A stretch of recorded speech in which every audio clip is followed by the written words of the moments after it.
Uma outra pergunta muito interessante que fizeram aqui na live, galera, foi o seguinte, olha, durante muitos anos se dizia que o mercado dos MMOs estava saturado, que o WoW tinha feito tudo. Todo jogo ou tentava ser um WoW killer. O que mudou? Porque tanta empresa está tentando apostar novamente nos MMOs. Então, cara, na verdade, nada mudou. Hoje, não tem mais empresas hoje apostando em MMOs do que tinha antigamente. Só para analisar nos últimos anos, a gente teve dezenas de MMOs sendo lançados. Talvez a gente não teve MMOs de grandes empresas. Mas, cara, a gente teve Wildstar, a gente teve Elder Scrolls Online, a gente teve vários MMOs grandes sendo lançados nos últimos 5, 7 anos.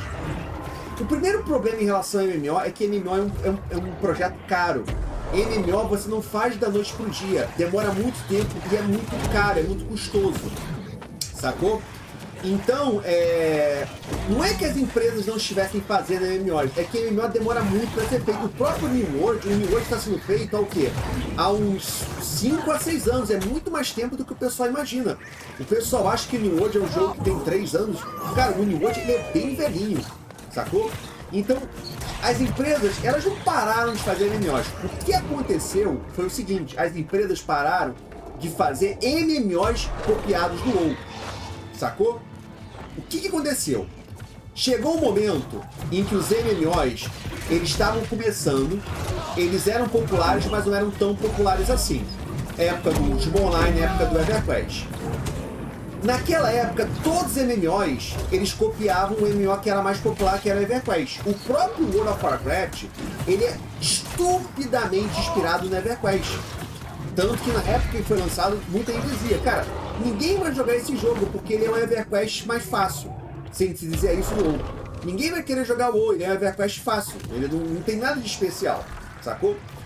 Então, na verdade, essa questão do WoW não começou com o WoW. Antes mesmo, o próprio WoW foi acusado de mesma coisa. Então, o que aconteceu? As empresas, vendo o sucesso do WoW, elas não quiseram fazer MMOs. Elas quiseram fazer o WoW. O que faz todo sentido, pô.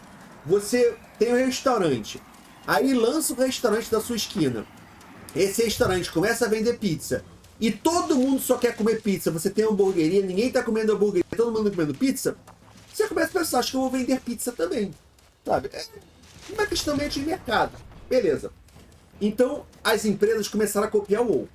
À medida que os jogos, o tempo foi passando e as cópias do WoW não deram certo, quando eu falo não der certo, não é nem de dar dinheiro, mas deu tanto dinheiro quanto se pensava, foi se parando de fazer cópias do WoW. Mas nos últimos anos, foram lançados dezenas de MMOs, principalmente do Oriente, só que com ideias diferentes. Conceitos diferentes. Então, o que a gente viu? Não foi que se parou de investir nos MMOs. Parou de se fazer MMOs no Ocidente, copiando o World of Warcraft. E começou a fazer MMOs com outras ideias, mais para o público asiático, mais para o público oriental. Basicamente, hoje, você não tem MMOs tradicionais. Você tem o quê? Jogos que tem elementos de MMOs. O Lost Ark. O Lost Ark não é um MMO tradicional, mas é um action RPGs que pega elementos de MMOs. O Genshin Impact é um MMO? Não, é claro que o Genshin Impact não é MMO, mas ele tem elementos de MMOs. Então o que as empresas perceberam? Cara, em vez de a gente gastar 5 anos fazendo um jogo gigantesco, que tem que ter lore, que tem que ter PVP, que tem que ter raid, que tem que ter dungeon, faz o seguinte, vamos fazer um jogo menor e pegar um conceito, uma ideia dos MMOs que a gente sabe fazer, que a gente sabe que vai dar sucesso, e pronto, vamos fazer isso. E basicamente isso que as empresas estão fazendo. Pegando os MMOs e fazendo MMOs menores. O que, na real, é muito mais certo, é muito mais inteligente. Se der certo, você gastou pouco. Se der errado, você gastou pouco. Então, essa pra mim foi a grande mudança dos últimos anos. MMOs menores e mais focados.